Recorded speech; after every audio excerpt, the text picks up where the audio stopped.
Goddag, siger vi fra Estadio Santiago Bernabéu i Madrid, fra det stadion, der huser de fornemste trofæer i Europa Cup sammenhæng. 6 gange har den kongelige klub Real Madrid vundet mesterholdenes turnering. Det her er UEFA Cup turneringen, 3. runde, returkamp mellem Real Madrid og OB. Det første opgør endte som bekendt 3-2 til Real Madrid for 14 dage siden i Odense. Sejrsmålet scoret i 90. 20. minut af Michael Laudrup. Fynboerne var her for 4 år siden og fik et æg på 6-0. Lars Høgh var målmanden. Preben, kendskærningerne, de er altså 2-3, når man ser det med OB-øjne. Er der overhovedet nogen realistisk mulighed for en fynsk triumf i dag? Ja, det er i hvert fald svært. Vi behøver ikke at gemme det væk. Vigtigt for holdet er det altså tro på, at det kan lade sig gøre. Det må være forudsætning nummer 1. Og så koncentration selvfølgelig, fordi vi ved, at Real Madrid lukrerer af fejlene, som modstanderne laver, til lynhurtigt at slå kontra. Og så er de uhyggeligt sikre i afslutningerne. Behøver ikke ret mange chancer for at score målene. Så koncentration er vigtigt. Også at man holder sit hold kort, altså forsvar, midtbane og angreb, er en blok, der hele tiden flytter sig, så Real Madrid-spillerne ikke får for meget plads at spille bolden rundt på. Men det er godt nok en svær opgave, det er helt sikkert. Og det bliver ikke mindre svært for fynboerne ved, at Estadio Santiago Bernabéu her er væsentligt større end Odense Stadion. For lige ret en misforståelse fra opgøret for 14 dage siden, så kan jeg helt nøjagtigt konstatere, at banen her er så meget større, at det betyder rundt regnet 30 kvadratmeter mere per spiller, end de havde, altså mere plads per spiller, end de havde i Odense på Odense Stadion. Og det er altså en pænt stor dagligstue, de ved at have og kunne bolde sig på lidt mere. Det må betyde en klar fordel for madrilenerne. Ja, de er jo det teknisk stærkeste hold. Det er dem, der spiller lagt an på, at de spiller bolden utrolig godt rundt mellem hinanden. Og det gør så selvfølgelig med sådan en stor bane, at OB'erne skal tage en del ekstra skridt for at dække op for den måde, de spiller på Real Madrid. Så ja, svært bliver det. 110.000 tilskuere er der plads til på dette legendariske stadion, som altså har huset Real Madrid igennem en menneskealder. 25 spanske mesterskaber, 6 gange Europa Cup vinder for mesterhold og 2 gange UEFA Cup turneringen tilbage i 85 og 86. Men der er vel det er så en 55.000 til denne kamp, som madrilenerne regner for en walk-over, noget der simpelthen bare skal overstås. Det er bare et spørgsmål om, hvor stor sejren bliver, siger de mennesker, vi ser på billederne her. Vi har ikke snakket med dem alle sammen, vil de sige. Så man kan ikke nå hele vejen rundt. Spørgsmålet er, hvad spillerne har inde i hovedet for. Det er klart, når man vinder 3-2 på udedagen mod dansk hold, så vil de hvide spillere, der kommer på banen her, måske undervurdere OB'erne. Det kunne være en mulighed for OB'erne til at overraske. Og dem fik vi altså på banen her på en helligdag. Det er noget, vi kunne kalde grundlovsdag her i Madrid, der har været lukket overalt. Og det betyder, at det er en mere familiepræget dag på stadion, end det normalt er, når Real Madrid spiller kampe, som regel meget sent på aftenen. Helt i hvidt, ny kaptajn. Han har været det før, men for første gang i denne sæson, Emilio Butragueño, som vi kender, og som Lars Høgh specielt kender. Han har stået over for ham nogle gange. Blandt andet stod han over for ham, da, nu gør han det også her som anfører, da Spanien vandt med 5-1 i Mexico i 1986, den legendariske kamp. Marit-kampen, hvor Butragueño lavede 4 af målene. Kampens dommer, Staforgia fra Italien, og altså Lars Høgh, som har spillet 23 Europa Cup-kampe. Det er alt, hvad OB har spillet. Butragueño har spillet 3 gange så mange som Lars Høgh. Her har vi Real Madrids hold, og det er uden Hierro og Zamorano, der begge er i karantæne. Det er ny målmand Canizares i stedet for Buyo. Nando spiller med nummer 6 i midterforsvaret i stedet for Sanchez. Han er indkaldt som soldat. Butragueño på toppen i stedet for Zamorano. Og så vi også lige, at Alfonso er kommet med. Han spiller i stedet for den langtidsskadede Michel. Og altså Michael Laudrup med nummer 10 hos Real Madrid.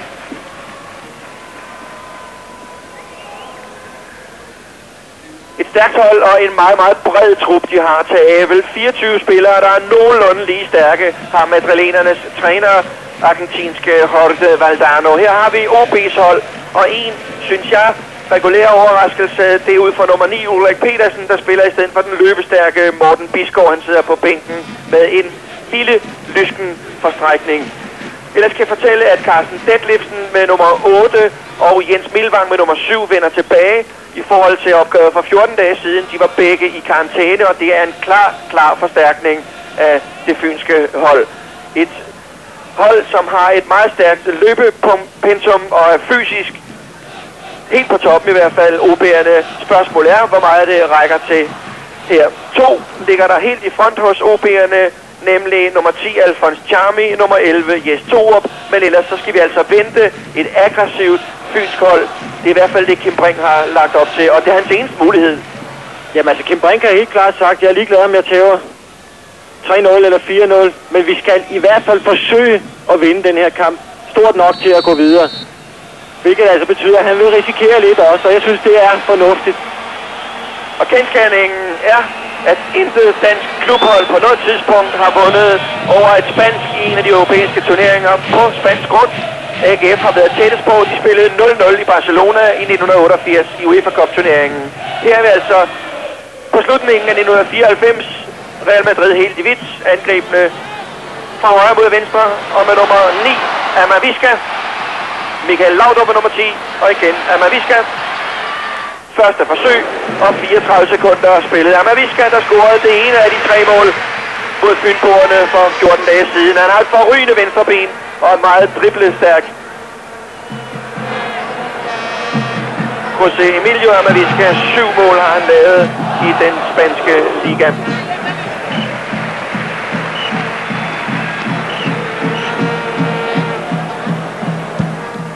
Og bag de 2 frontløber, som jeg nævnte hos OB, der ligger med nummer 9 Ulrik Petersen og skal støde med frem. Så nummer 6, det er Carsten Hemmingsen.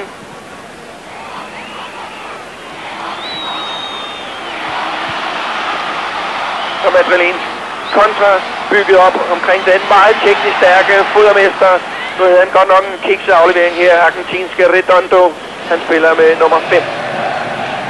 Ja, så er det vigtigt, at Sten Nedergaard og Michael Schönberg i dag bruger pladsen, der vil komme ud på flankerne til at støde med frem og støtte angriberne. Der vil blive masser af plads med så bred en bane.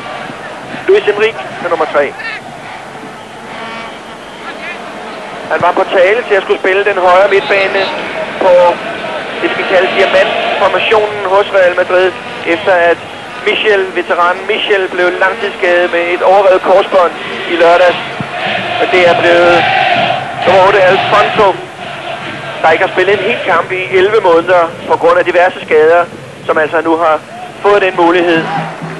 Sådan som jeg umiddelbart ser opstillingen i øjeblikket, så er det Martin Vaskes, der ligger på højre kanten, og Alfonso mere inde på midten.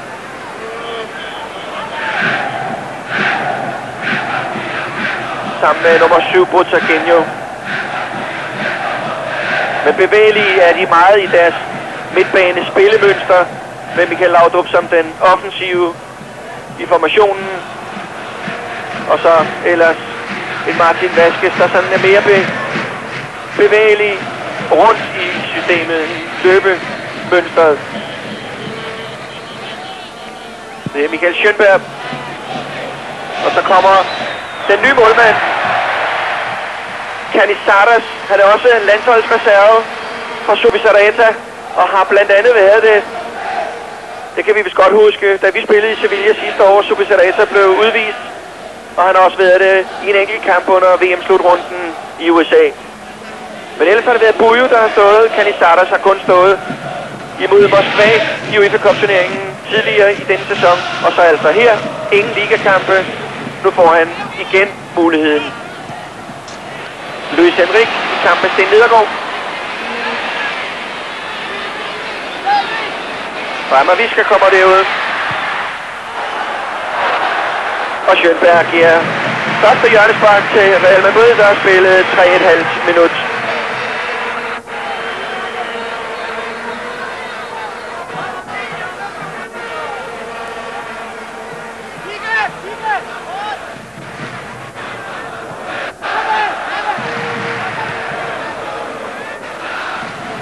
Charmi.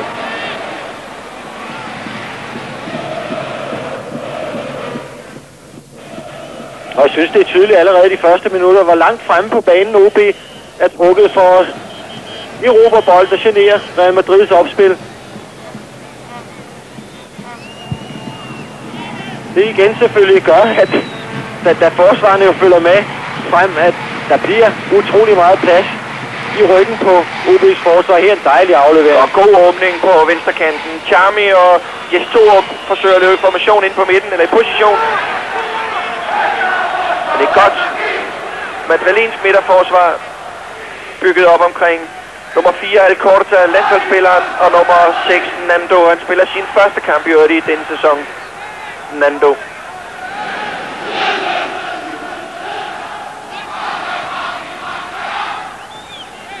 Johnny Hansen. Tilbage til Michael Hemmingsen. Carsten Detlefsen. Og med nummer 7 Jens Milvang, som altså ikke var med i det første opgør på grund af karantæne. Og Laudrup.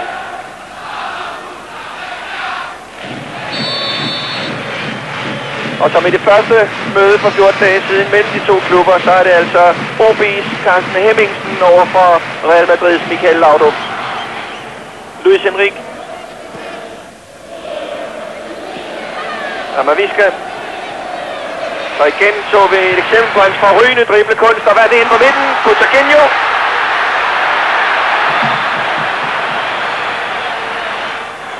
Ja, de er glade lykkelige i OB's forsvar for Butragueño her. Lige fortøvet lidt, fumlet lidt faktisk med bolden. Så tæt under mål. Men vi så hvor farlig endnu en gang, at Amavisca er til at bringe chancer på venstrekanten med sine eventyrlige driblinger. Der har han afdriblet Sten Nedergaard, og der tøver Butragueño. Det er Schönberg, der kommer ned og får blokeret.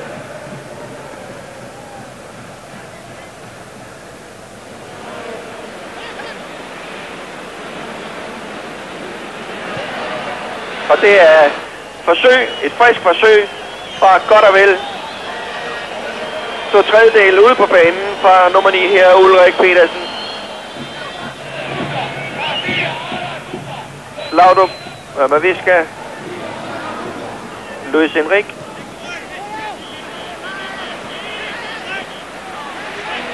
Og det var Nando der kom frem.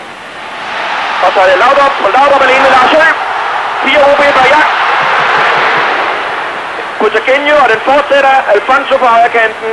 Og stor chance til Michael Laudrup. Ja, det sker netop, fordi OB'erne er utrolig offensive, også i deres forsvarsarbejde. Han får en gratis chance for løbet. Men han får læst det meget godt, Lars Høgh. Men han venter længe nok. Nemlig. Og først der går han ned, da Michael afslutter. Godt set og rutineret målmandsspil af Lars Høgh.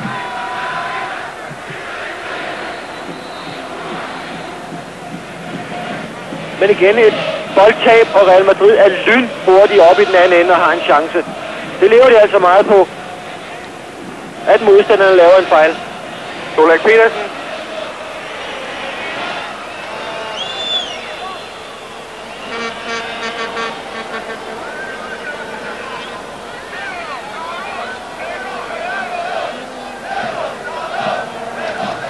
Og Michael Laudrup har altså endnu ikke scoret i ligaen for Real Madrid, efter han kom til klubben i sommer fra Barcelona. Til gengæld har han scoret 2 gange i UEFA Cup-turneringen, nemlig mod Sporting Lissabon, da det knev allermest, og i øvrigt på hovedstød. Og så altså i sidste minut sejrsmålet på Odense Stadion for 14 dage siden, der er han igen. Amavisca, Luis Enrique, og så ligger Alfonso og Butragueño inden foran Lars Høgh. Spillet 8 minutter. Og fortsat som det startede 0-0.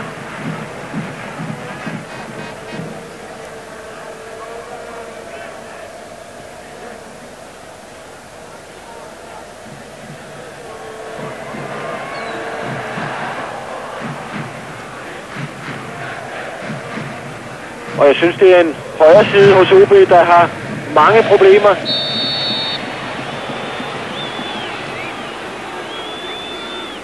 Man kan vel godt sige, Preben, at selvom Sten Nedergaard nu spillede en brandkamp, synes jeg, i det første møde, så var der også problemer i OB's højre side ved et par scoringerne. For eksempel bagom Johnny Hansen blev bolden spillet i nogle af situationerne på Odense Stadion i det første opgør. Og vi kan også lægge mærke til Sten Nedergaard. Han ligger rimelig langt fremme og ikke på linje med de andre forsvarsspillere. Derfor bliver Johnny Hansen nødt til at rykke ud hele tiden ude i højre siden. Og der står han alene mod en Real Madrid-spiller, som regel er utroligt driblestærk.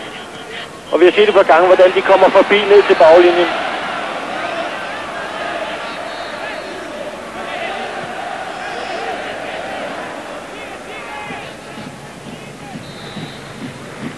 Schönberg.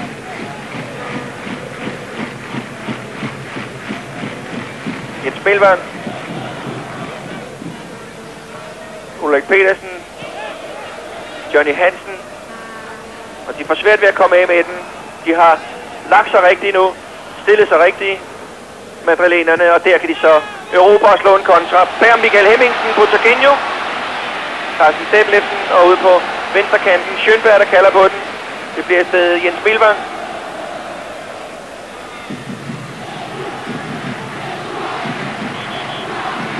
På Tarquinho.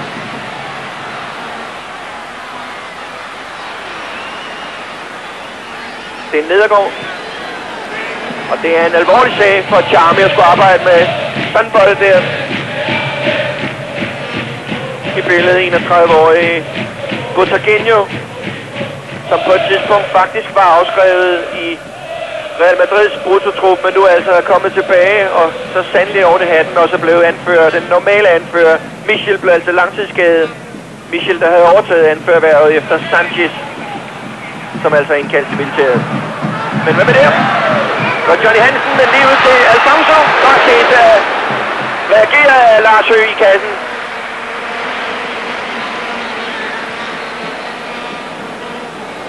Han bliver altså bedre og bedre, Lars Høgh, jo mere der er på spil. Vi så det i Kaiserslautern, og nu så vi det altså også her i forsøget fra det for Kigge. Og hele den situation opstår altså, fordi Jens Milvang ikke er konsekvent nok ude i OB's venstre side. Real Madrid-spillerne får lov til at slå en 1-2, og så kommer de til baglinjen. Der skal mere konsekvens i så vigtige kampe. Ned i taklingen, følge den mand, man nu engang skal dække.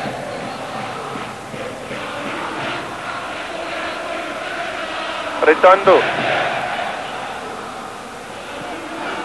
Luis Enrique. Og Sten Nedergaard. Godt skærmet af Sten Nedergaard. Charmy over for Nando.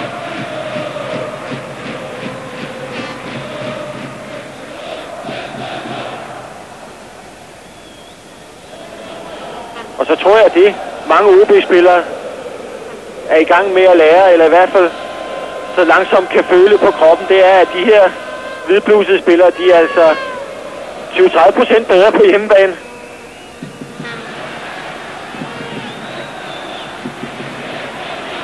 Luis Enrique på venstre kant. Martin Vasquez kommer med ham derude. Får den der. Udfordrer Carsten Hemmingsen. Martin Vasquez stadigvæk. På Tarquinho. Og åbning på midten. Markeres for offside på Amavisca. Men det går hurtigt. Kombinationsspillet fra Real Madrid. Ja, og synes jeg, fordi OB'erne altså ikke er tæt nok på deres modstandere. De har tid til at stoppe, se op og spille de her farlige 1-2, som de altså er enormt dygtige til. Carsten Detlefsen, der fik en enkelt landskamp i 1994, nemlig årets første mod England på Wembley, så blev han skadet og har ikke været inde i billedet siden. Nu skal han til at komme hjem, for nu slår Real Madrid en kontra. Michael Laudrup. Amavisca. Johnny Hansen kommer derud. Martin Vasquez. På Tarquinho.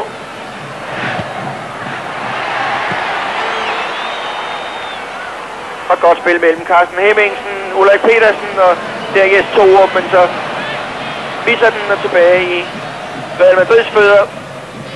Kigge over for Schönberg.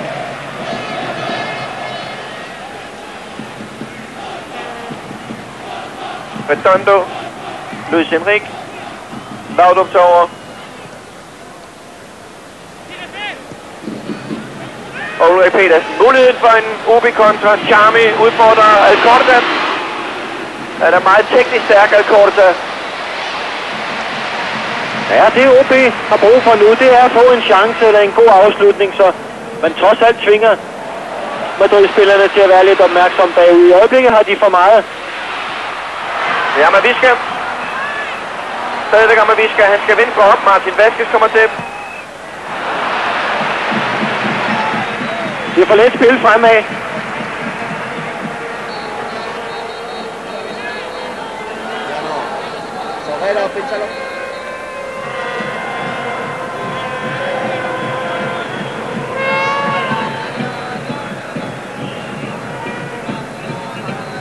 OB's bænk har vi et billede af her. Ingen træner, hverken Kim Brink eller Viggo Jensen. De står nemlig op ved siden af buret. Som altid meget, meget engageret.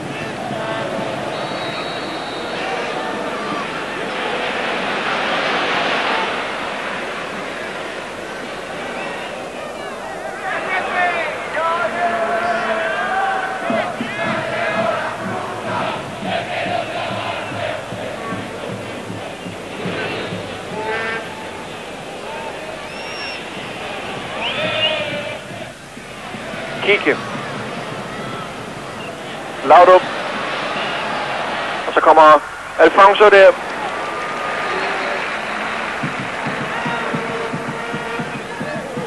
Og Lars Høgh i sin kamp nummer 610 for OB.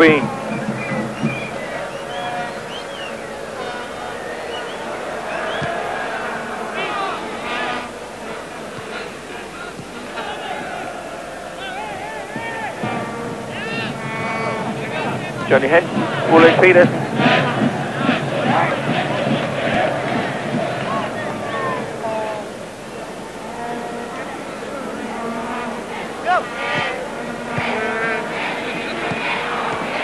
Et tog mellem, forsøg i hvert fald mellem Luis Enrique og Amaviska.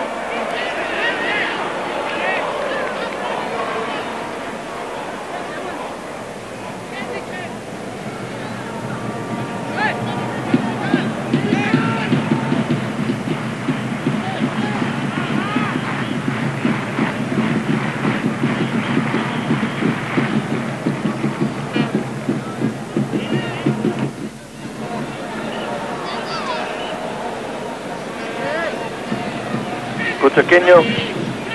Smart spil til Amaviska. Og godt kommet med ned af Carsten Detlefsen. Han er lige ved at blive fanget af et godt træk fra Amaviska. Men går med ham i stedet for at gå på finten. Aflevering for Butragueño, så kommer Detlefsen ind i billedet. Godt træk han tager der, Amaviska. Og Detlefsen går med ham. Gjort vinklen meget, meget lille.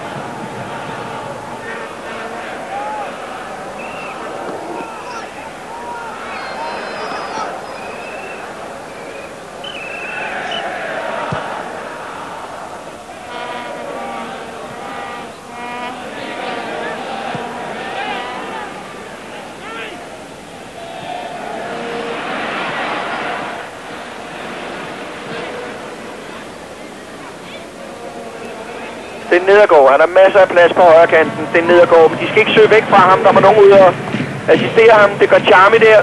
Men Nando hængende på ryggen. Alfons Charmy. Det er Nedergaard. Og i luftrummet er han meget, meget, meget stærk. Canizares,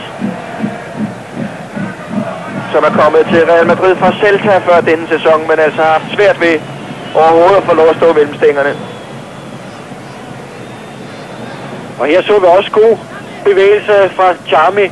Får bolden, og så holder han på den til kammeraterne kommer med op, og så kan man lave noget. Jeg synes, der har været for lidt bevægelse i OB's spil. Spillerne står meget og kigger, i stedet for at flytte sig.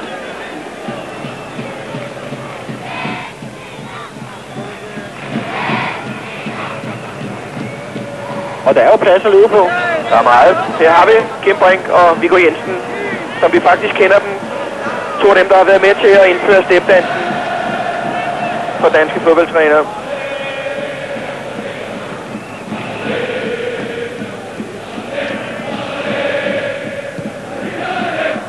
Men vi skal komme igen bag om Johnny Hansen. Butragueño trækker mod for nærmeste øjeblik der. Schönberg.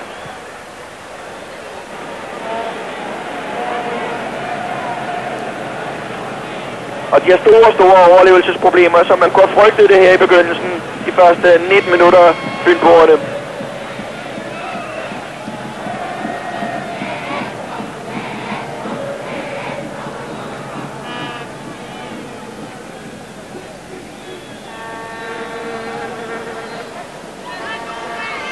Men det er egentlig også typisk, at når man spiller på udebane, om modstanderen så hedder Real Madrid, eller hvad de nu hedder, så har man altid problemer i de første kvarter 20 minutter. Det siger man i hvert fald altid. Vi skal lige klare os igennem de første kvarter 20 minutter, så er vi med i kampen på udebane. Sådan er det som regel, og sådan har det været her også. Så der er der håb for, at OB langsomt kan arbejde sig ind i kampen. De skal lige klare sig igennem de første 90 minutter. Godt forsøg, det er kanonbrag fra Carsten Hemmingsen. Han har lavet nogle utrolige mål på nogle helt vanvittige situationer. Træværket, er det ikke nok, at smiler, det skulle have været til et opstrakte arm i stedet for kun i hovedhøjde. Fantastisk forsøg efter 20 minutter fra Hemmingsen. Han slår til den uden at tøve. Og det kunne have været ganske pudsigt at se den indenfor i stedet for på rammen. For forløbets skyld.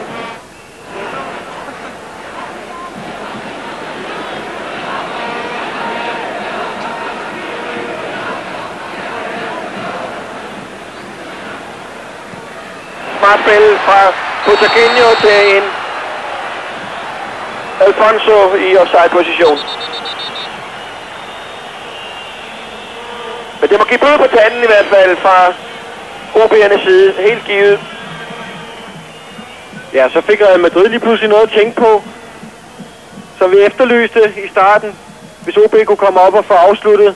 God afslutning, en chance måske. Det ville tvinge dem til at koncentrere sig lidt om det bagud også. Sjovt nok, 20 minutter gik der. Første skud. Detlefsen.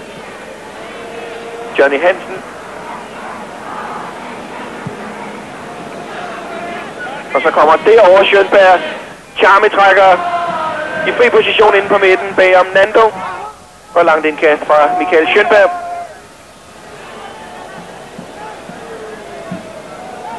Venter lidt på, at Johnny Hansen skal komme med frem. Nu kommer det her nederste billede. Michael Schönberg her. Schönberg igen. Der kommer Johnny Hansen. Offside er der markeret på Charmy, men igen en afslutning fra Fynboerne. Og det er vigtigt, at de får holdt det deroppe og eventuelt kan komme de der 8-12 meter længere frem på banen.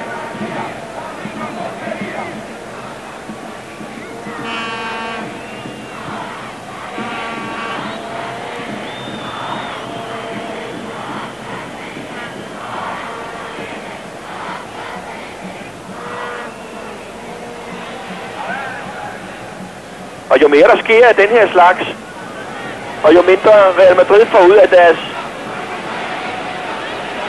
meget væren på bolden, ja, jo mere vil der lægges op til mishags ytringer fra tilskuerne. Ingen tvivl om det. De betragter det her som en ganske nem affære, og derfor så kræver de altså noget af de hvidklædte.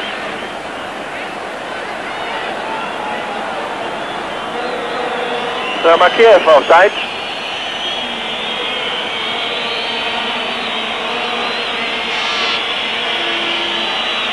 Ja, der er en ting, dommeren er vant til, så er det pibekoncert.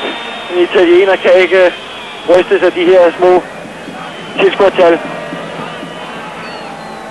For altså en 50-60.000 på Bernabeu denne tirsdag sidst på eftermiddagen. Valdano, Real Madrids træner, der tidligere har været spiller i klubben og blandt andet været med til at vinde UEFA-cupen i 85. Og så øvrigt VM for Argentina i 86. Martin Vázquez. Laudrup. Fra Jens Milvang. Martin Vázquez igen. Og den indenom kommer Amavisk offside. Ja, den er hårfin. Jeg tror, den er rigtig, men den er hårfin. Lad os se, om kameravinklen her afslører noget. Det kunne godt se ud, som om den var i overensstemmelse med fodboldreglementet.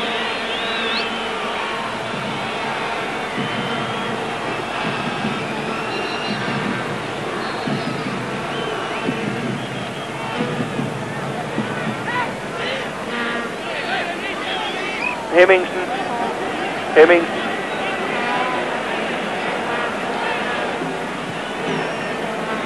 Jes Torup. Schönberg, han slår godt fra venstre siden, Schönberg. Bedre end det der i hvert fald. Han skal bagom kigge. Jes Torup. Ja, hvorfor ikke? Han får et frispark, Jes Torup.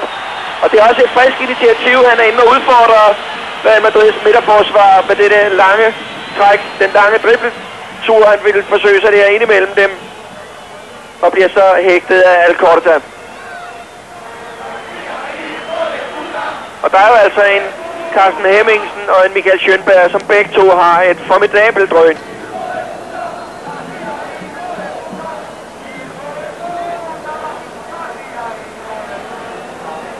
Ja, vi vil få sådan en rigtig fodboldkamp, hvis OB kunne komme foran 1-0. Og det ser ud til at blive Hemmingsen. Johnny Hansen står til venstre i billedet. Det bliver Johnny Hansen. Hemmingsen tog ellers et gevaldigt tilløb.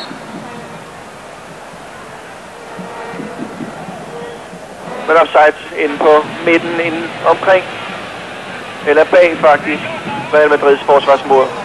25 minutter, næsten 26 spillet af første halvleg og 0-0.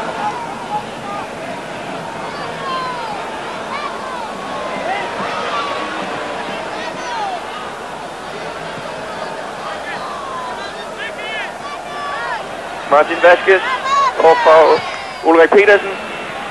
Redondo. Nando. Luis Enrique. Butaquinho. Amavisca. Butaquinho igen.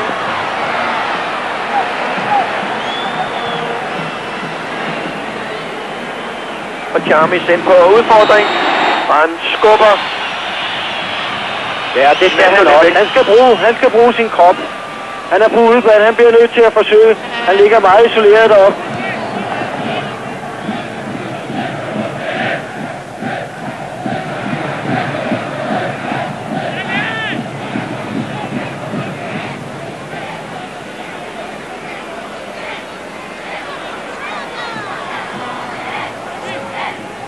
Det er Kigge, der kommer op bag om Schönberg. Til gengæld bliver den svær at slå ind for ham. Og indkastet bliver Fygt.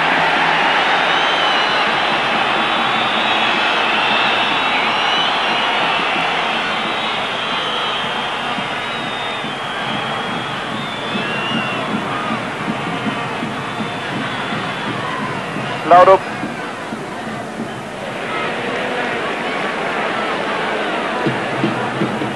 Butaquinho. Redondo. Luis Enrique Redondo. Luis Enrique. Camavisca. Butaquinho. Og et godt forsvarsspil. De er begyndt at stå bedre dernede. De kommer også hurtigere ud på boldholderen. OB'erne. Charmi, det er fikst. Over for Nando. Men han har desværre ikke rigtig nogen med sig, Charmi.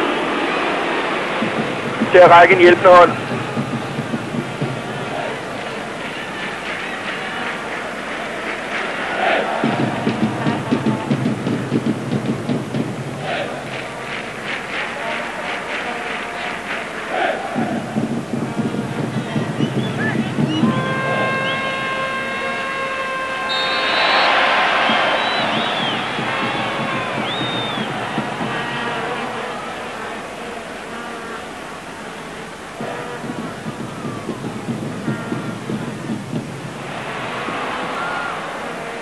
Han arbejder godt ude i feltet, Lars Høgh, hele tiden.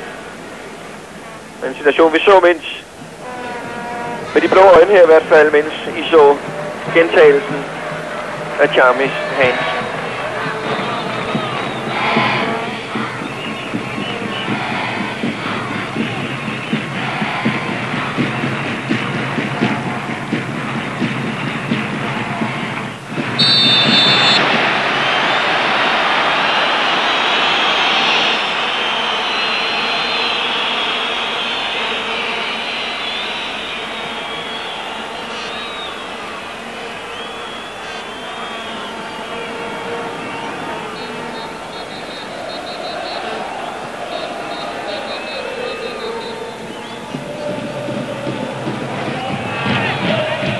Finn Nedergaard.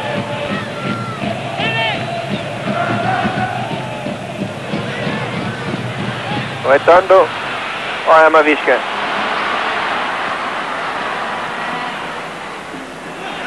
De arbejder for sagen. OB'erne skal jeg love for. Redondo.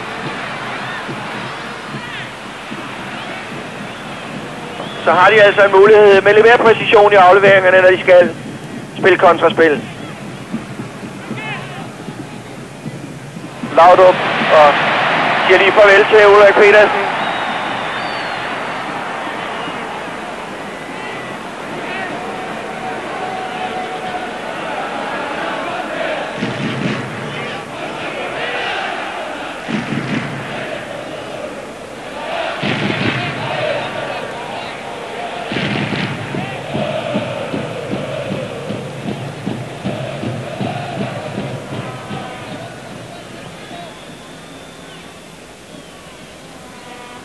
Problemet for OB'erne er selvfølgelig, når de bliver ved med at skal holde holdet kort, altså man skal bevæge de tre dele af holdet frem og tilbage hele tiden. Altså så når man er helt nede i bund i forsvaret, så er der langt op i den anden ende. Det kræver nogle kræfter at stille om fra forsvar til angreb.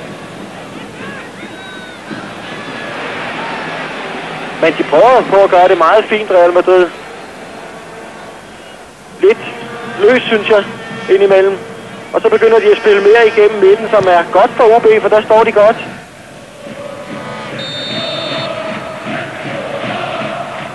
OB frispark med 14 minutter tilbage af første halvleg.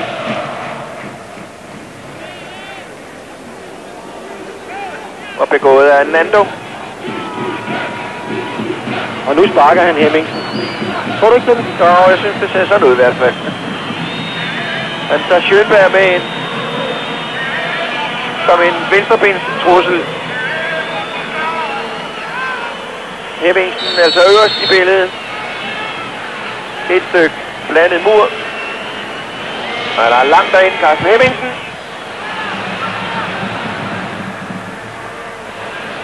Og den slipper de godt ud af derovre i venstrekanten.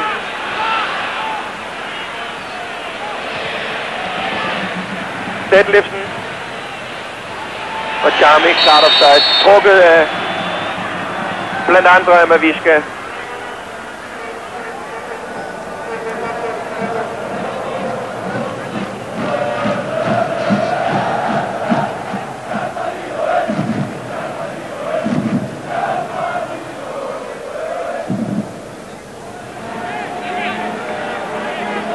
Igen Laudrup. Og så der afleveringen til Alfonso. Inde på midten ligger Butterginho. Han kommer der. Og en fantastisk redning af Lars Hørt. Det er utroligt reageret. Fordi han er faktisk, han har smidt vægten over på det andet ben, Lars Hø. Og når alligevel ned og reagerer med venstrebenet. Lad os få den en gang til her, producer. Den kommer der. Svær aflevering til Butterginho. Prøv at se, Lars Hø er gået til højre og når ned. Utroligt godt. Noget ned af OB-målmanden.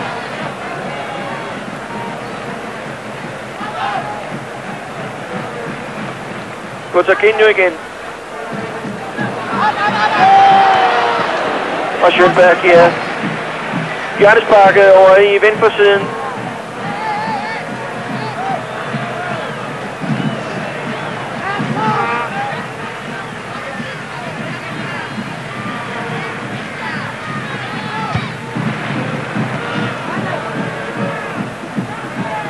Først Nedergaard sender Charmi alene i verden nærmest. Over fra Alcorta, Charmi, og den er taget med begge hænder, men Charmi har lavet frispark inden ifølge dommer Staffordja. Offside på Amaviska.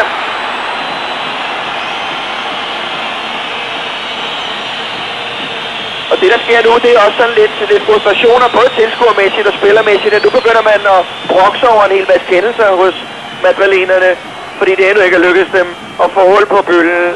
Her hvor der resterer 11 minutter af første halvleg, altså 0-0 på Bernabeu mellem Real Madrid helt i hvidt og OB'erne.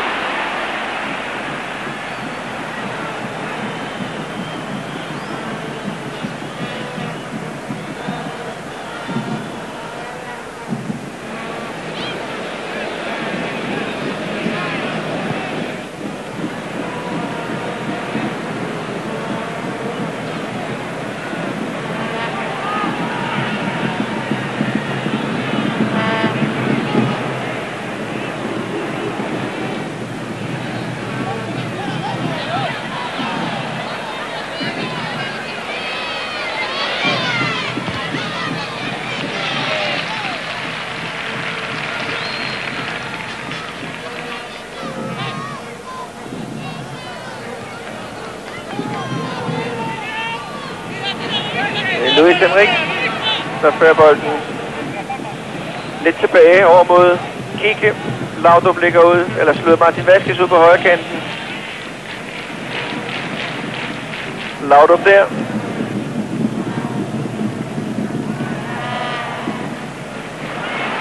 Finn Nedergaard. Johnny Hansen. Michael Hemmingsen. Ulrik Petersen.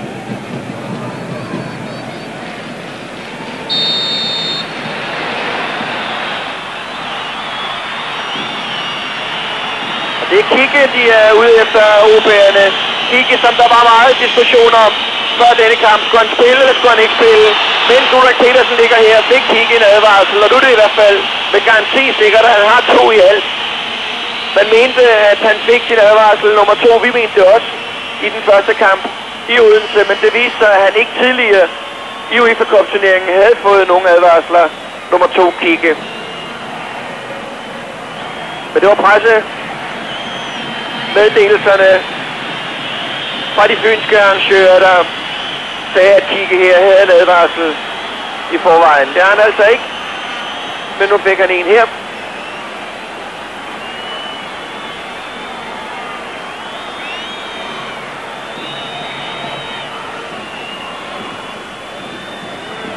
Og det er Ulrik Petersen, der ligger på borgen. Lad os prøve at se situationen igen. Der kommer han med en stempling, klar stempling fra Kike.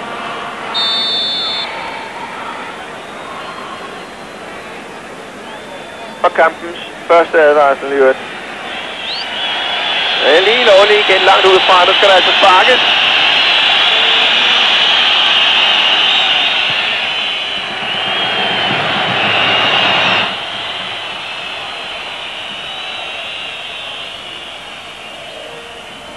Og Ulrik på banen igen.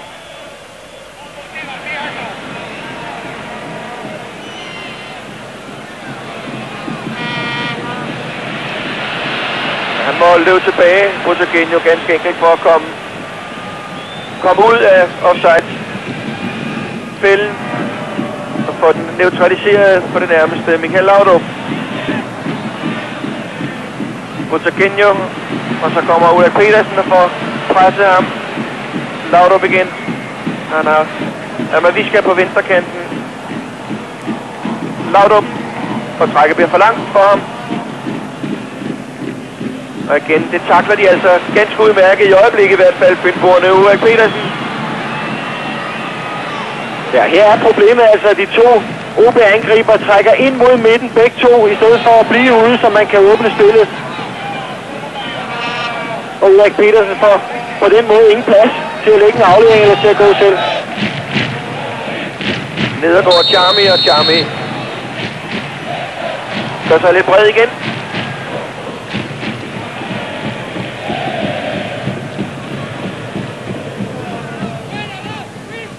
Mangler 6,5 minut den første halvleg.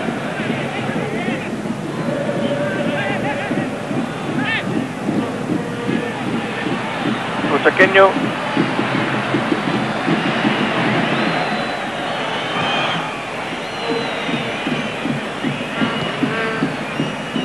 Laudrup. Og sender Amaviska bag om Johnny Hansen. Serginho hopper over Martin Vazquez. Og så kommer Kike.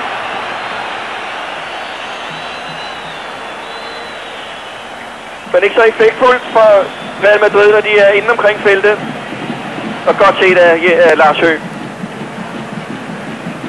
Det er altså de afleveringer, vi har set Michael lave masser af gange ind bagom den højre forsvarsspiller, den højre markeringsspiller dernede, og altså i det her tilfælde, som det også var for 14 dage siden, ind bagom Johnny Hansen. Det er også fordi Michael Laudrup ikke har en mand på nakken, når han slår de afleveringer. Det ved OB'erne selvfølgelig, at han kan, så derfor skal de op til ham, når han får bolden, så han ikke får tid og plads til at slå de afleveringer. Jeg troede faktisk også, det var meningen, at Carsten Hemmingsen skulle ligge rimelig tættere på ham. Nu gør han det altså der i situationen. Luis Henrik.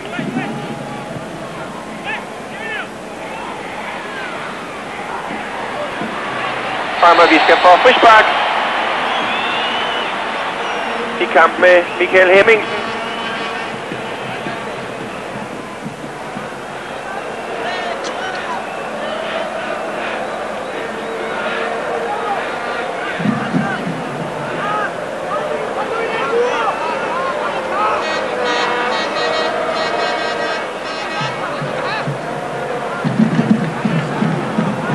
Det sjove ved det er faktisk, mens Lars Høgh dirigerer her, de har ikke en egentlig bomber på dødboldsituationerne, som der i øjeblikket i hvert fald Real Madrid. Så det bliver noget chatteri, og det bliver altså til Martin Vázquez. Det er godt slået af Martin Vázquez. Men igen Lars Høgh, som venter og ser situationen udvikle sig, inden han overhovedet begynder på noget som helst. Og ikke nogen nem bold, den tager jorden lige inden den når ind til Lars.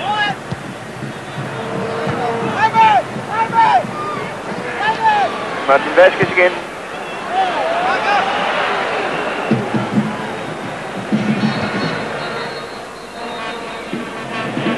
Det er Carsten Hemmingsen deroppe. Redondo. Laudrup. Stadigvæk Laudrup. Amaviska går igen ind bagom. Sten Nedergaard indgang. Amaviska er godt kommet tilbage i en situation, hvor han faktisk er overspillet Sten Nedergaard. Nyt hjørnespark til spanierne.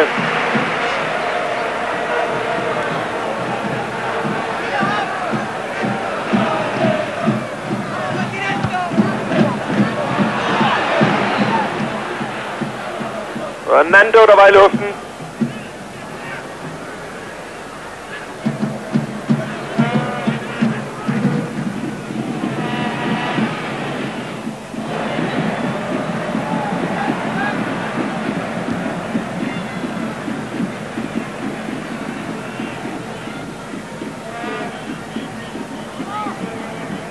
Alcorta slår Nando med nummer 4, og der ligger Alcorta.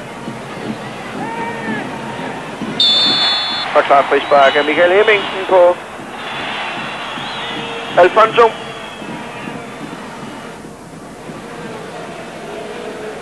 Nummer 8 her hos Real Madrid, der er opdraget i Castilla, som er lærlingeklubben i Real Madrid. Det var Flemming Poulsen, der også spillede i sin tid. Luis Enrique.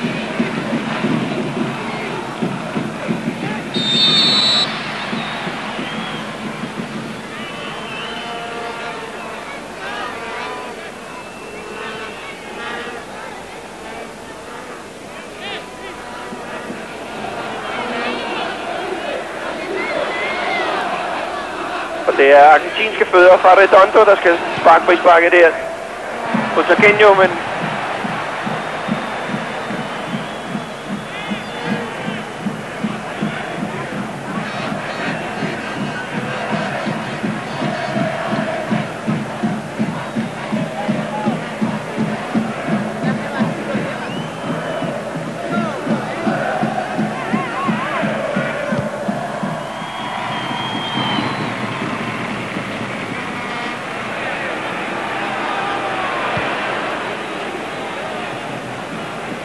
Martin Vázquez og Kike.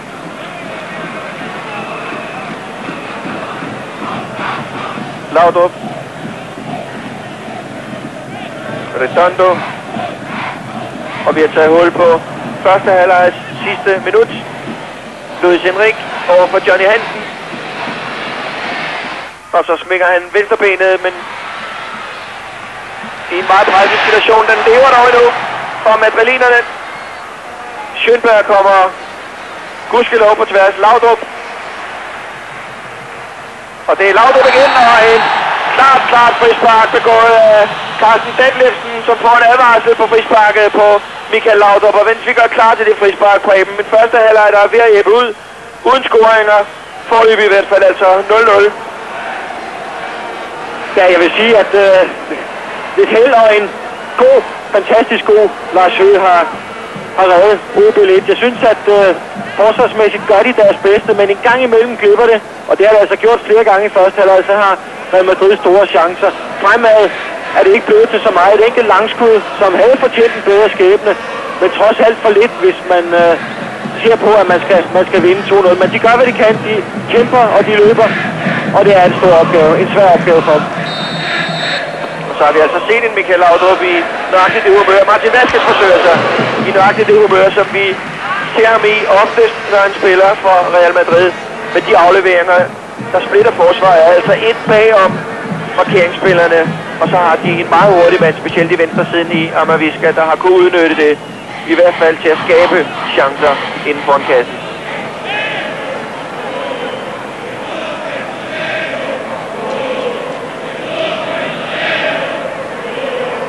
Og et lille minut, som vi kan se, det er der altså gået over siden Sten Nedergaard her i kampen med Luis Henrik, og den har været ud over sidelinjen.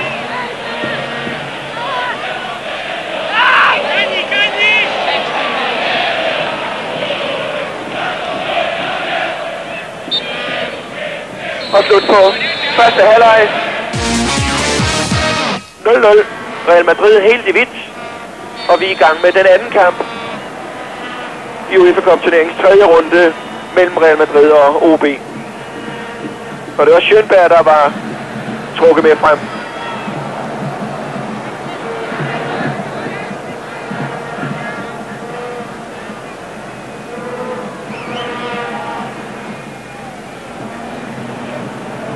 Nando Kike, som altså fik en advarsel i første halvleg.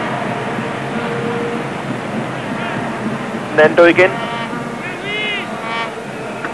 Laudrup, og tilsyneladende så har Carsten Hemmingsen altså her i pausen, det er Valdano, vi lige ser sætte sig her, træner for Real Madrid, så har Carsten Hemmingsen fået at vide, at han skal meget tættere på Michael Laudrup.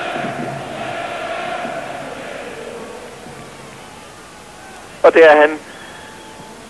Carsten Hemmingsen, det er charme, men den er svær, den trækker ud over sidelinjen afleveringen. Men et stort efterår har det været for Real Madrid, så afgjort. De fører den spanske liga, og nu altså på vej, kan vi godt sige, mod kvartfinalerne i UEFA Cup-turneringen. De har virkelig medvind.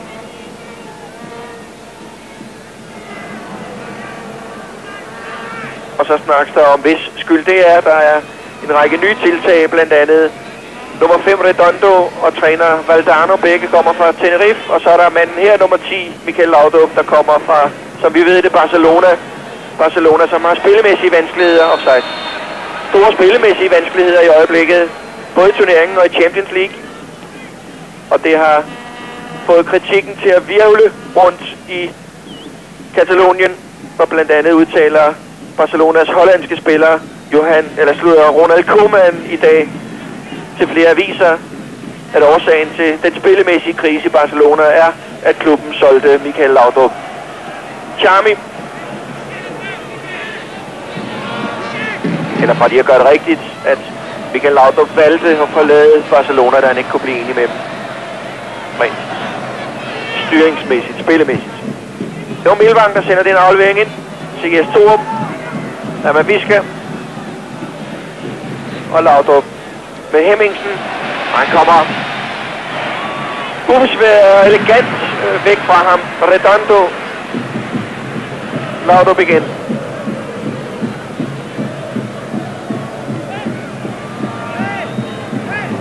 Nando tilbyder sig. Redondo til Kike.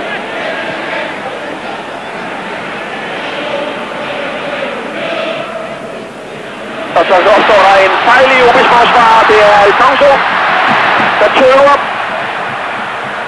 Og det bliver altså ikke straffet med et mål i denne omgang, men det bliver i hvert fald en lynhurtig kontra. Og de er over med det samme som slangen, og så kommer Håbe, Alfonso i kamp med Carsten Dentlevsen og Jørgen Spark til Real Madrid. Det er taget.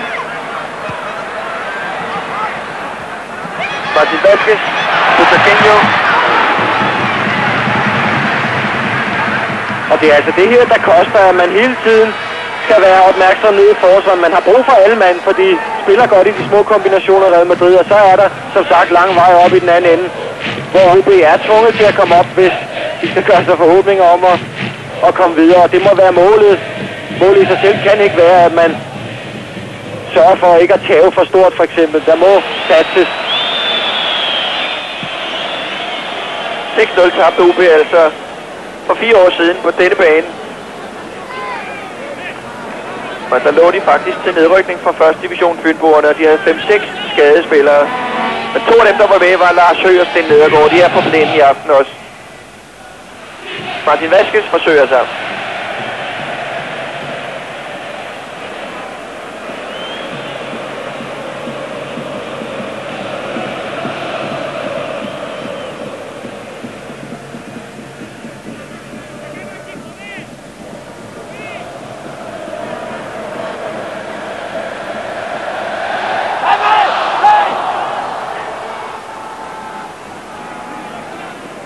Luis Henrik.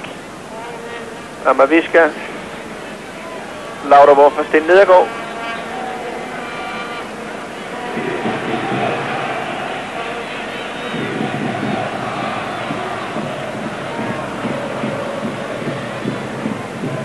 Redondo. Luis Henrik. Laudrup. Og det er godt set. Af Nedergaard.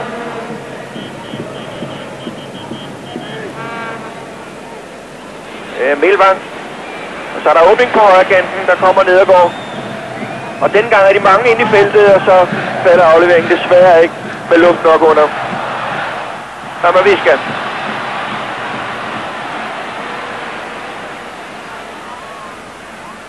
Redondo. Laudrup. Alfonso Laudrup fortsæt, siger den italienske dommer. Laudrup.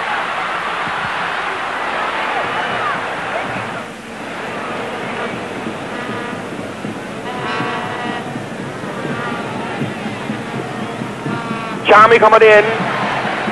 Ja, det er en god aflevering, han slår Johnny Hansen.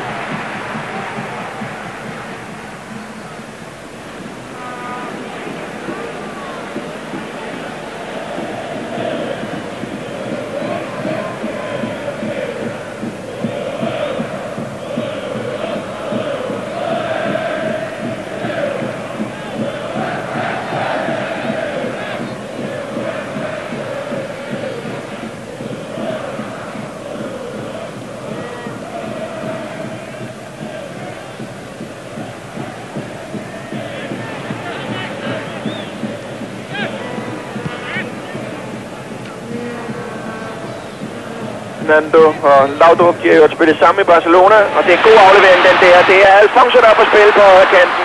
Johnny Hansen er derude, og han tøver igen Alfonso. Jeg synes, vi har set et par eksempler på, at han er simpelthen ikke i rigelig kamptræning, og altså også stående i kalenderen, at det er 11 måneder siden, han sidst har spillet en hel kamp. Han kommer igen der. Alfonso, og det ender med målspark. Men altså, han er tilbage igen og skal spille sig i turneringsform simpelthen. Perez Alfonso fik en lang, alvorlig skade i forrige sæson og skulle så gøre comeback i denne sæson, hvor med den allerførste kamp, som TV2 sendte, da Real Madrid spillede i Sevilla, men blev skadet, da der blev begået straffespark mod ham. Det straffespark, som Michael Laudrup misbrugte, og siden har han været ude for kun spillet 20 minutter mod Tenerife. Nu er han tilbage igen. Nummer 8 hos Real Madrid, Alfonso.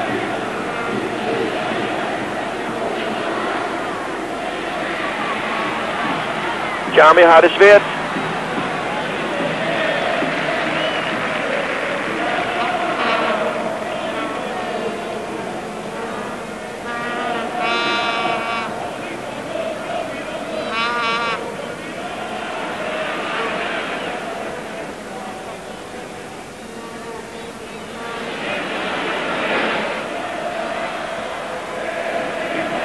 Nando.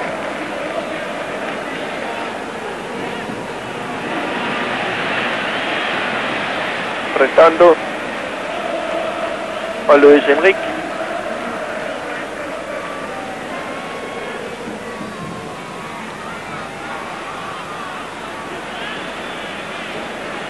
Ulrik Petersen. Og så lukker de spillet, det var alle tre mod midten. Frontløberne hos OB, men chancen opstår måske der, den kommer til Carsten Hemmingsen. En stor mulighed for Fynboerne. Godt målmandsspil, må vi til gengæld sige, af Canyesadas. Men netop som det som et lukket udspillet, da bolden skulle føres frem af Ulrik Petersen, så opstod chancen altså meget pludseligt det andet bagved på en fagleaflevering fra Kike. Carsten Hemmingsen kommer ind i billedet der, men så sandelig også Canyesadas. Nu har han altså haft to muligheder, Hemmingsen. Og de to eneste regulære OB har haft i denne kamp. Fortsat 0-0. Og vi er 9 minutter henne i anden halvleg. Ja, han får chancen, fordi han tager en enorm tur nede bagfra uden bold. Forsøger, tager chancen, forlader Michael Laudrup, i hvert fald området omkring Michael Laudrup. Og det synes jeg, vi mangler overskud, især kraftoverskud fra nogle af spillerne til at komme med op og støtte, når muligheden er der.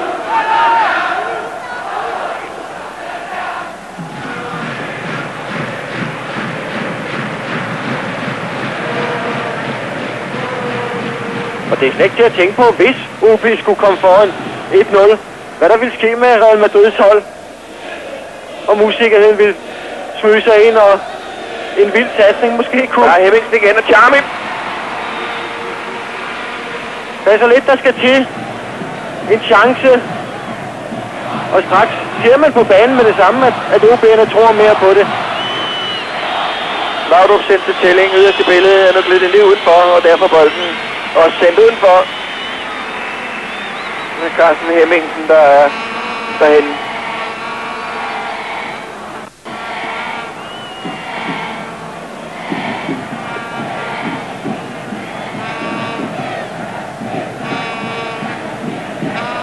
Sidder lige på næsryggen.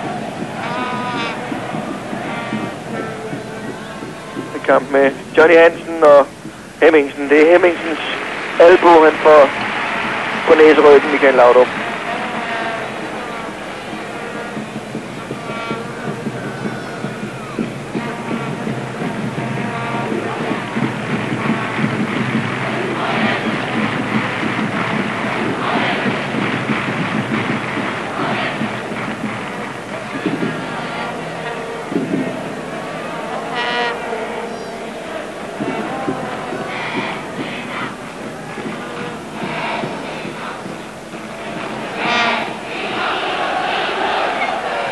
Laudrup.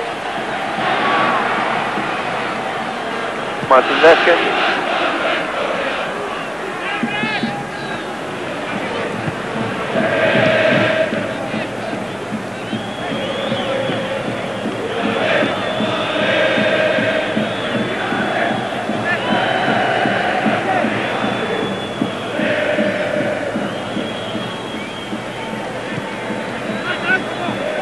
Martin Vasquez.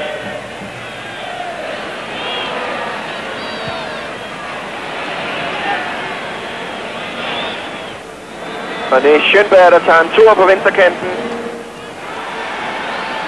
Charmy over fra Alcorta og Jørgen Spark til OB.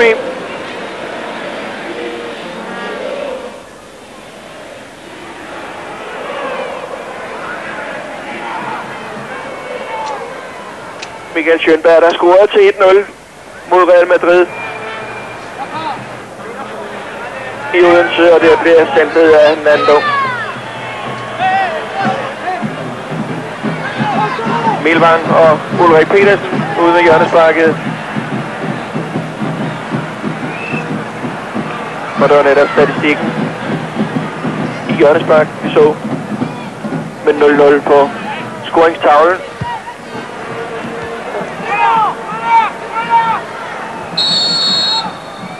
Offside på Johnny Hansen.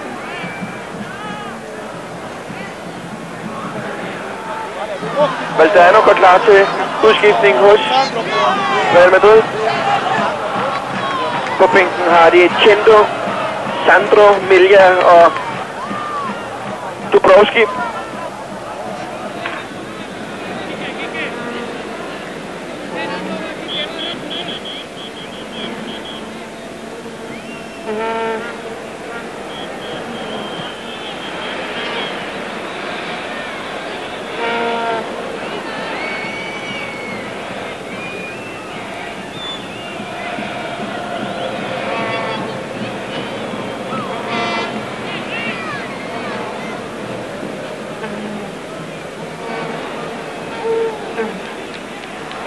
Amavisca. Løs Henrik over for Nedergaard. Amavisca igen. Og der kommer Johnny Hansen.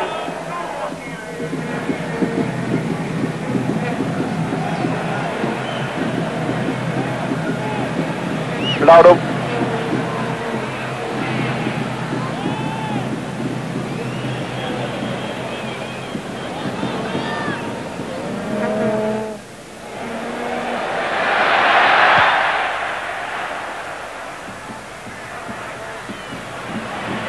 Redondo er bolderåberen.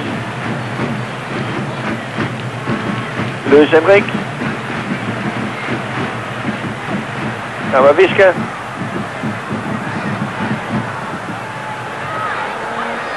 Og det er Lars Høgh. Og dobbelt udskiftning. Gør de klar til uden for billedet.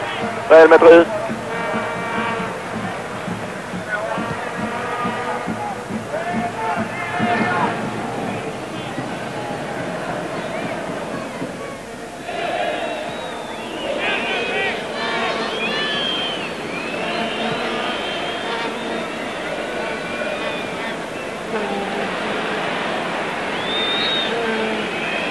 Og det er Butragueño, der skal ud, og det synes jeg ikke, der er noget overraskende i.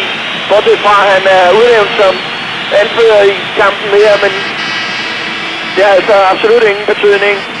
Butragueño ud, jeg synes ikke, han har vist den giftighed, man har set fra hans side gennem årene. Han virker faktisk noget udbrændt, synes jeg, ikke så meget med i spillet. Og ind i stedet for Butragueño kommer nummer 14 Sandro, og samtidig går også Alfonso ud, og ind kommer Slovakken Peter Dubovski med nummer 16.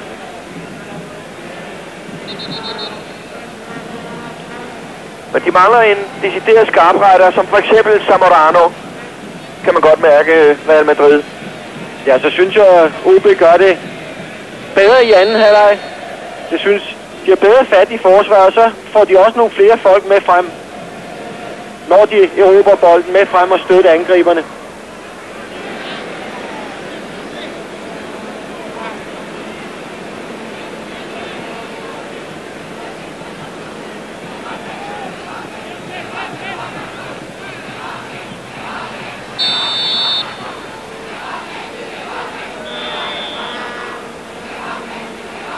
Men det er altså også to forskellige udgangspunkter, de to hold har for at spille den her kamp. Real Madrid behøver strengt taget ikke at vinde. Det vil de meget gerne for tilskuerne. Amaviska.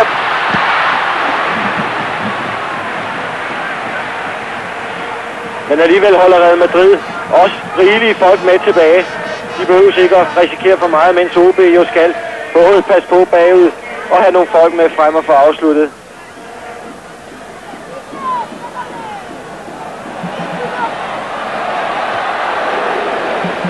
Og trængselstider på Fynboerne her, hvor vi har rundet det første kvarter.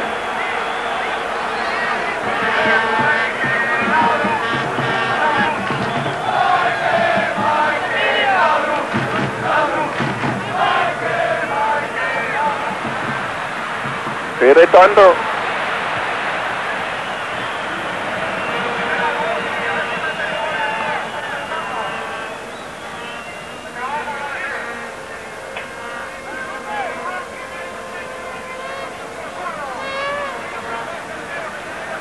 Laudrup igennem.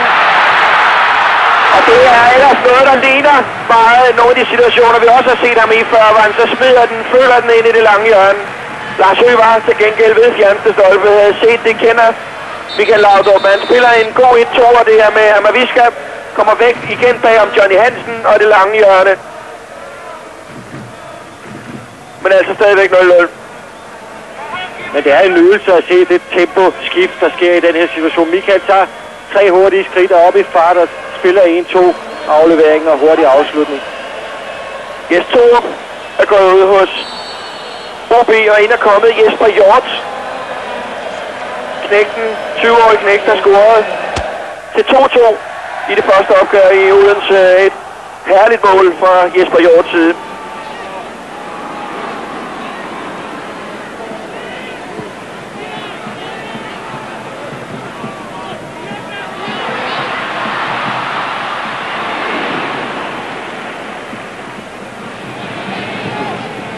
Carsten Hemmingsen og masser plads over hos Sten Nedergaard. Ind og udfordrer, og de andre skal nu komme i bevægelse ind på midten.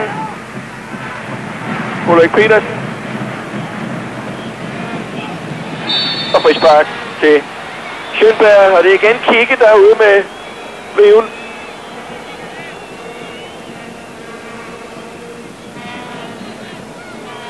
Ja, den er faktisk til et gult kort, for han har ikke en skygge af chance for at nå bolden.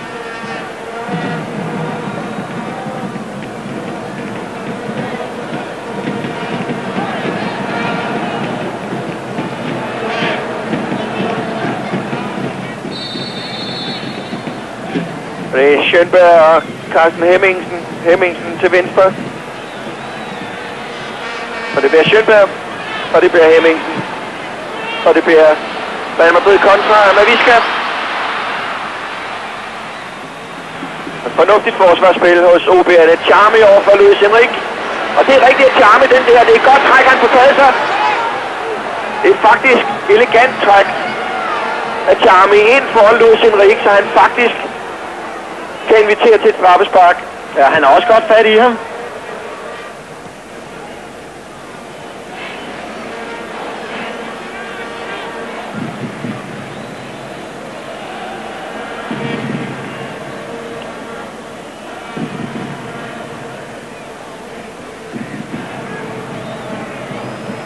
Og ude på sidelinjen øverst i billedet, så kunne man måske lige fornemme Kim Brink helt fremme ved sidelinjen for at dirigere sine folk længere frem på banen. De skal endnu længere frem, mener han. Der skal satses elegant Laudrup der. Og hvad med den aflevering? Og man vi skal... Og nogle skudture, tæt på et fynsk selvmål. Men den sprang også mærkeligt, bolden er jo utrolig hop dernede i feltet. Kunne være, der er brosten dernede.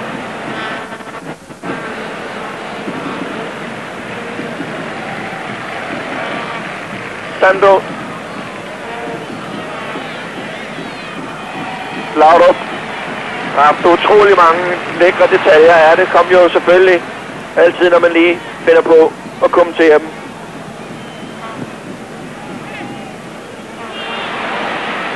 Jesper Hjort. Carsten Hemmingsen. Det er et godt spil. Det er Sten Nedergaard der. Og så skal der smide den, Sten Nedergaard.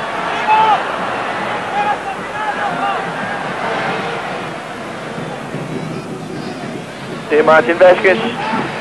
Det er lidt synd, fordi flere gange kom godt ud over fløjene her i anden halvleg, og som regel så ligger bolden altså dårligt. De smider den dårligt ind over UB'erne.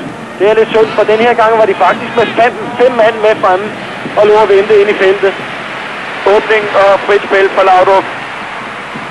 I Madrids venstre side. Laudrup over for Nedergaard. Han har altså været rimelig god til Nedergaard til at læse Michael Laudrups ting bedre end de andre fynboer.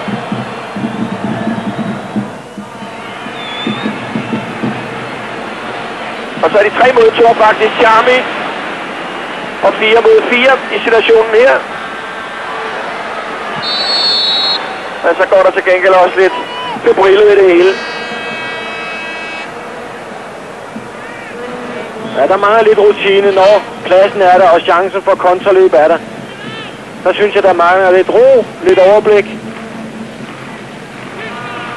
Men vi er også inde i en periode, der er meget turbulent i øjeblikket, fordi OB'erne satser virkelig, når de endelig har bolden. Det er ligesom om, der skal ske et eller andet nu her for dem, inden de formentlig hiver stikket ud. Duborski. Redondo, også elegant. Laudrup. Luis Henrik, den nye anfører efter Butterginho er gået ud. Her Nedergaard er udspillet i 2 omgange endda. Amavisca.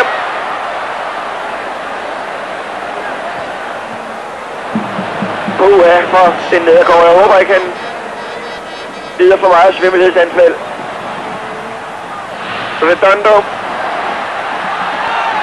Og straffespark, tror jeg. Den italienske dommer siger nej, han gør ikke. Han siger fortsæt. Hvordan man så end siger det på italiensk. Men i hvert fald, OB'erne er på bolden i en kontramulighed. Milvan. Charmy over Fernando. Alfons Charmy. Offside er der inde på Ulrik Petersen. Og igen lader han spillet fortsætte Martin Vasquez. Ikke helt til at se på den langsomme gengivelse. Så hvad var det over? Amavisca, og han er vinket offside igen. Men det er da også lige meget, fordi Høgh han tager den, der var. Det er så utroligt. Griben har forladt banen på Butterginho, men Høgh er så sandelig flyvende. Og han her i billedet er ikke populær. Offside bliver der markeret i situationen her. Den kan vi diskutere. Michael Schönberg og Martin Vasquez.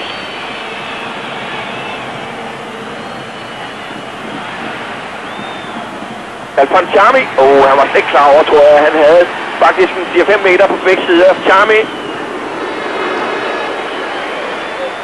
Ja, men nu har vi en åben fodboldkamp, hvor man giver hinanden lidt mere plads.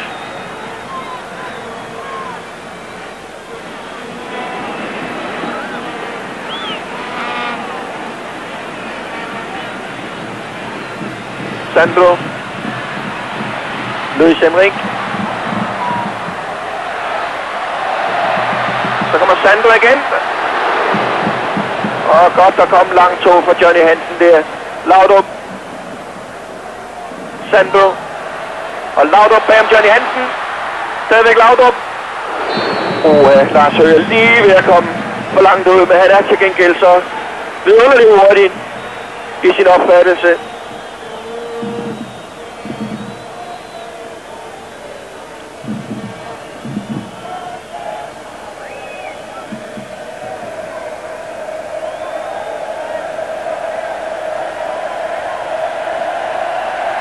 Spillet 26 minutter af anden halvleg. Jesper Hjort. Og muligheden er der. Ulrik Petersen, og den er der. OB foran med 1-0. En fremragende kontraslå der, og pludselig så står de som stenstøtter nede i det madrilenske forsvar. Målscorer Ulrik Petersen. Flot forarbejde af Jesper Hjort, og totalt udspillet Real Madrid-forsvar. Bolden bag om Alcorta, det er Ulrik Petersen, og det er meget køligt og behersket af en 20-årig gut over Canizares. 1-0 til OB. Og så fik vi, hvad vi snakkede om. Det bliver faktisk ikke det her. Det kan det hurtigt blive i hvert fald. Og det har givet en kanonindsprøjtning vitaminmæssigt hos OB'erne. Ingen tvivl om det. Det er også som om, det har hjulpet, at de har sagt, nu er der ikke så meget andet at gøre, end at vi skal frem over isen. De har været bedre i anden halvleg. De har haft flere folk med fremme. Og hvis jeg var været med dødspiller nu, så ville jeg nok være lidt rystet. Han er i hvert fald, tror jeg, helt givet målmand Canizares.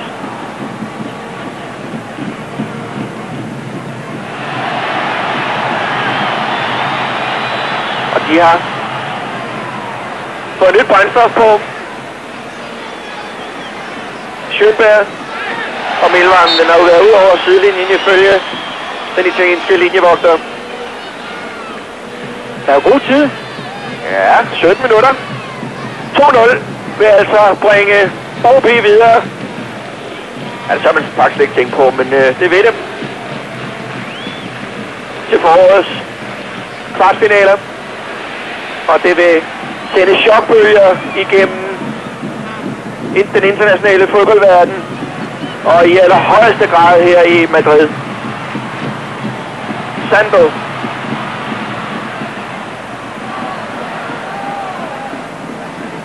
Redondo. Luis Henrik. Dubowski. Og hjørnespark. Resulterer det i. Men det man så kan have på fornemmeren, det er, at de måske kommer tættere og tættere på en eller anden kendelse, som dommer Stafodja der vil give dem med madrilenerne. De læner sig og spiller på det i øjeblikket. Denne her for eksempel er jo en klar film fra Dubowskis side. Men vi ved, hvordan det meget tit kan foregå.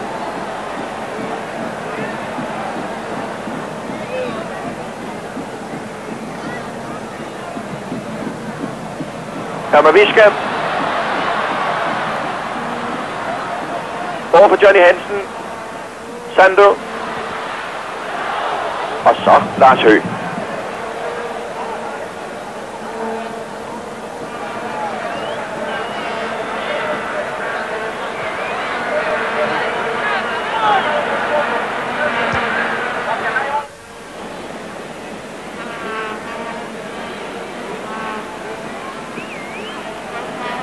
Kigge.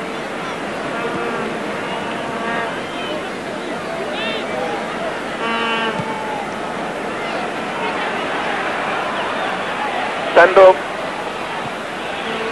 Laudrup. Kamaviska. Han kan ikke rigtig komme tættere ind mellem Detlefsen og Michael Hemmingsen. Og de gør det egentlig ganske godt forsvarsmæssigt ved bare simpelthen at lukke hullet og dreje nøglen om og sige, du bliver udenfor, kammerat. Prøv at se. Det foregår helt reglementeret, det der. Sandro. Og de mangler dybde helt afgjort i deres spil, Real Madrid.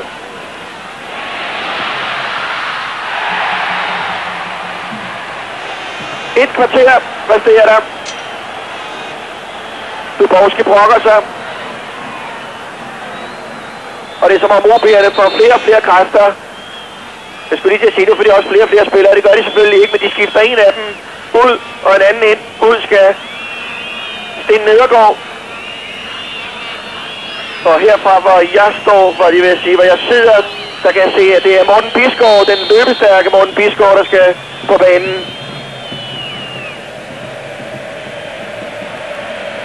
Med nummer 13, altså Morten Bisgaard.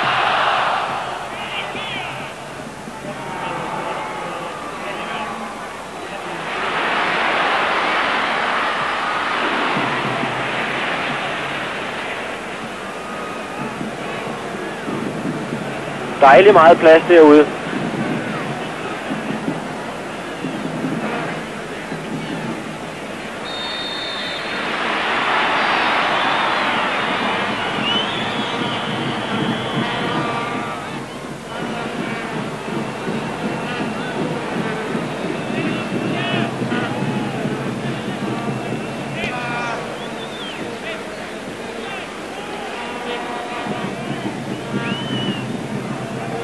Jesper Hjort, Ulrik Petersen og Charme ligger inde i feltet. Johnny Hansen også. Og Martin Vasquez. Overfor Schönberg, der laver frispark. 13 minutter resterer der.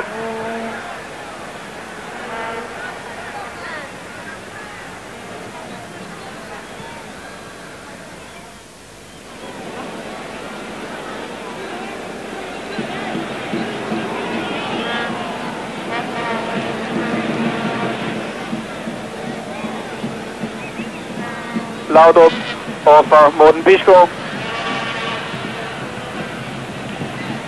Sandro. Redondo.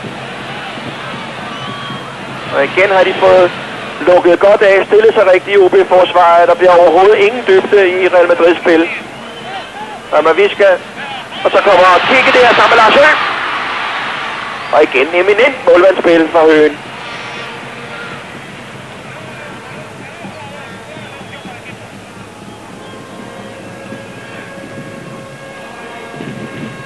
Det er godt set.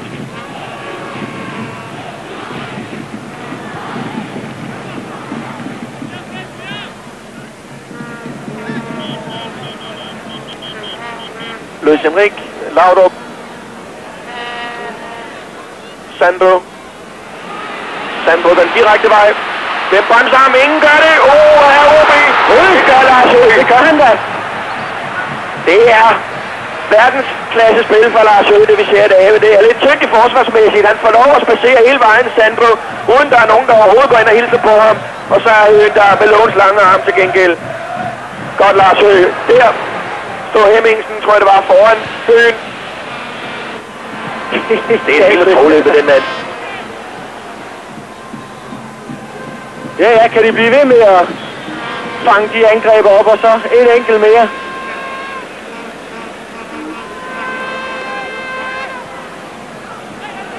Martin Vasquez. Alfonso inviterer, Amaviska inviterer. Og han tøver til gengæld Martin Vasquez. Det er et Real Madrid-hold, der er og bør være rystet helt givet. Der kommer Carsten Detlefsen og tager udfordringen op med Redondo. Detlefsen ind i feltet. Ingenting. Og så er det, de ikke må lade sig stupere nu, eller stille og ærge sig, som vi så det i Odense. De må tilbage igen og markere, hvis de har flere kræfter, OB'erne. For ellers så får vi den kontra, som er i gang her, Martin Vasquez.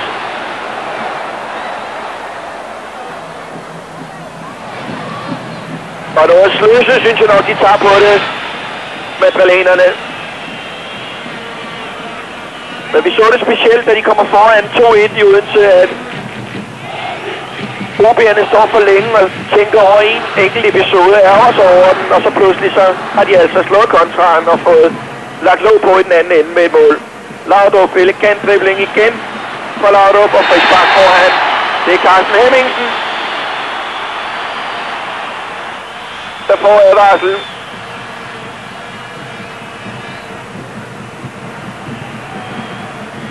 Det skal han ikke brokse over. Synes jeg heller ikke. Det gør man i situationen her, hvor der resterer 9 minutter, og OB'erne er så tæt på en triumf. Der mangler et mål, og alt kan faktisk opstå lige i øjeblikket. Sådan har man en fornemmelse af, synes jeg i hvert fald. De holder på, hvad de har. OB-forsvarerne overfor frisparksbolden fra Dubowski bliver det. Ja.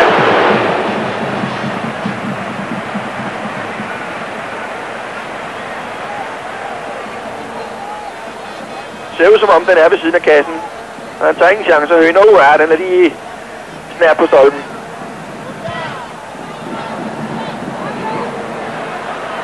Laudrup.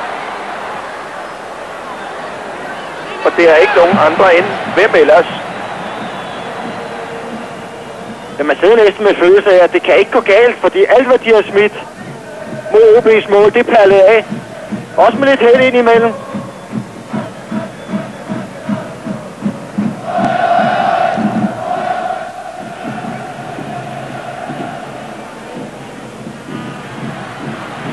Laudrup. Og trængsel bliver der nu inde på midten. Med afleveringen fra Tønd til Amaviska.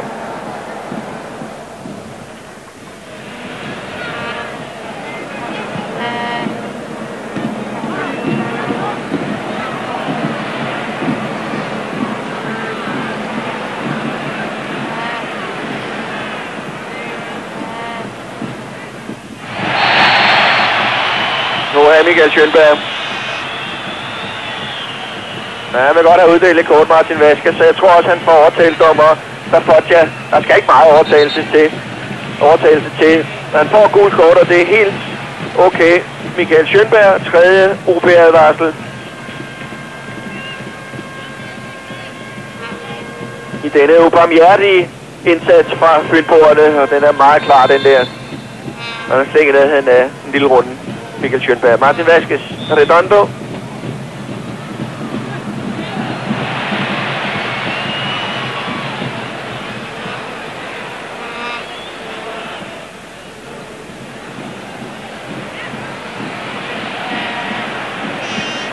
Og det var et meget godt udtryk for, hvordan billedet er lige i øjeblikket, hvordan det ser ud i øjeblikket. En utrolig fight fra OB'ernes side. Frispark laver Jesper Hjort.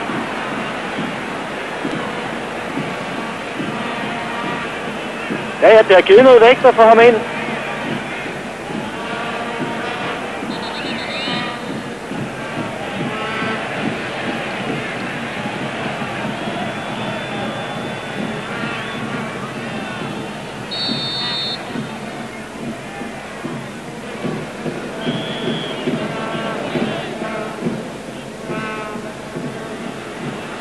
Hemmingsen tilbage til Høen. Biskov. Og frispark blev gået af Carsten Hemmingsen. Og resterer 6 minutter. 1-0 til OB, men det er altså Real Madrid, der er med benet i kvartfinalen, som det ser ud nu. Sandro Laudrup. Og igen en eksplosion, der er ryddet op, men til gengæld trækket for langt. Ryddet op, mener jeg, med 2 OB'er altså, men en endelse for langt fra Michael Laudrup.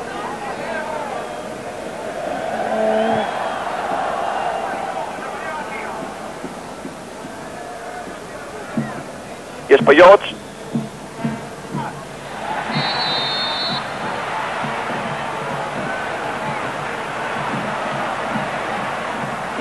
Luis Henrik.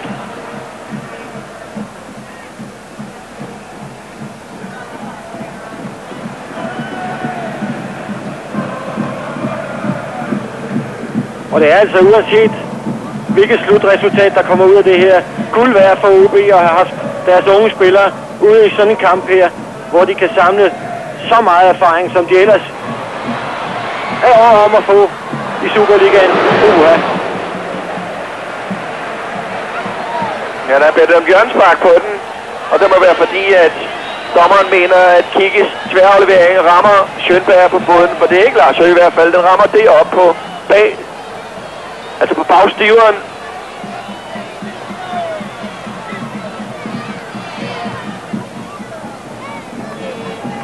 Redondo, Martin Vasquez, og frispark, obstruction.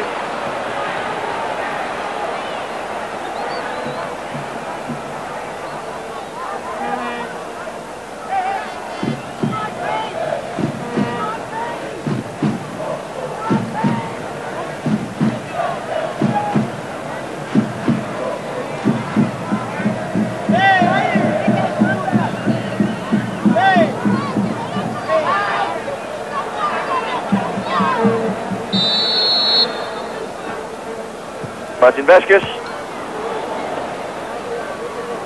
Kike og igen Martin Vasquez.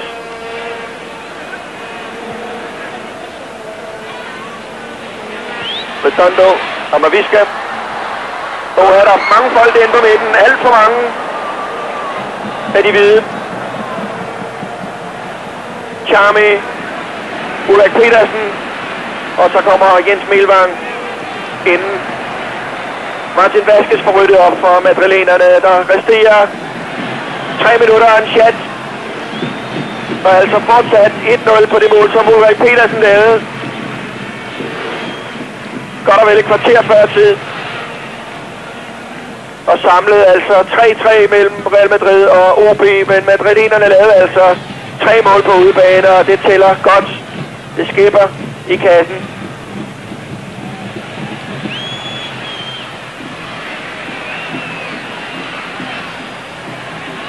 Sando.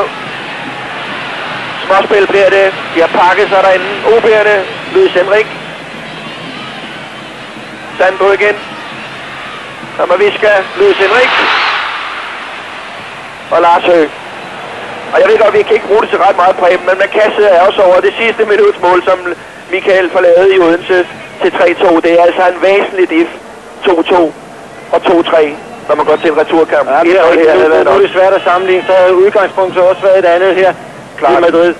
Så det er svært, men hvor er det flot, at de kan, også med et held, det må vi sige. De har haft det held, som man skal have, og alle hold skal have her i Madrid. Det held har været der, og så har de udnyttet en af chancerne, en af de få chancer, de har haft. OB. Dubovski. Sandro og Lars Høgh. Og så har han taget det, ikke? Han har taget alt, hvad de har smidt på ham. Det har simpelthen altså været en fornøjelse at se et målmandsspil af meget, meget høj klasse.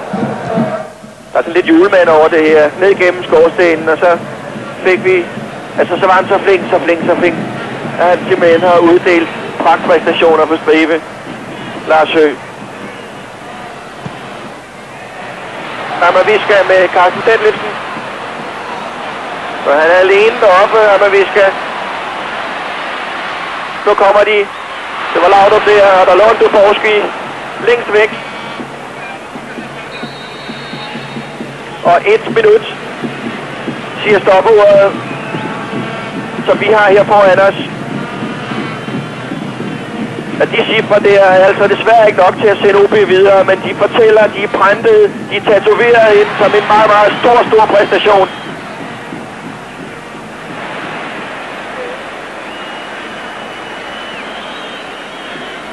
Og i Europacup-sammenhæng en af de absolut allerstørste for dansk klubfodbold.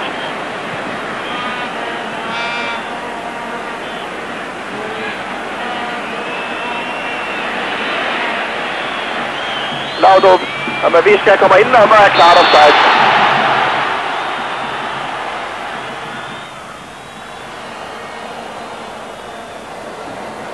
Om 15 sekunder er de 45 minutter gået.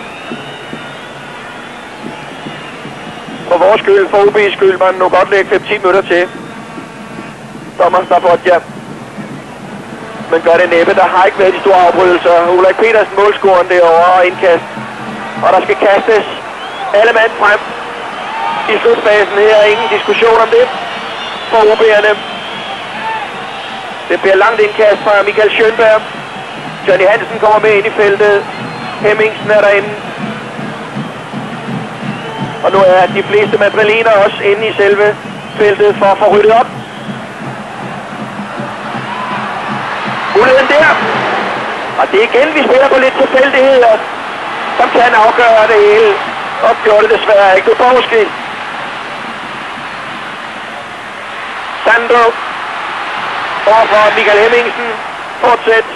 Martin Vaskes kommer, og afleveringen bliver for fint til ham. Og OB'erne i sidste mulighed. Kigge. Og det er Dondo. Kigge igen. På spaceretur. Kigge. Og det er Lars Høgh. Og så et langt udspark, Lars Høgh. Der er gået 1 minut over.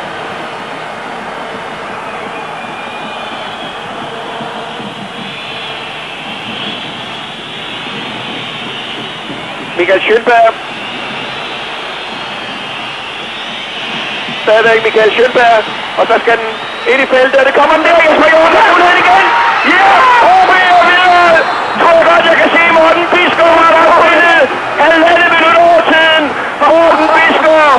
Og 2-0 til OB. Det er fuldstændig utroligt det her. OB på 2-0. Det er hammerende vanvittigt. Der gør der 50.000 spanier rundt her, tager sig to ude på tilskuerpladserne, og vi kan dog op på luft for vores glæde over det her. Vi har set fremragende af fynboerne. 1 minut og 30 sekunder over tiden. Morten Bisgaard, mine damer og herrer.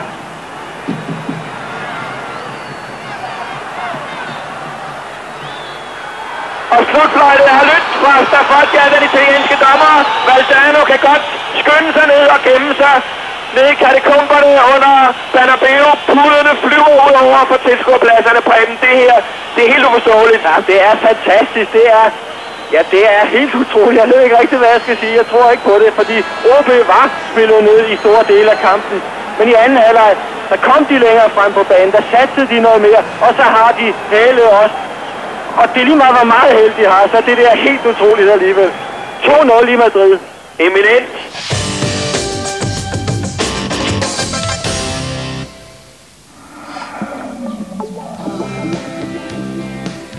Om lidt kan du komme til live-koncert i Køln med R.E.M.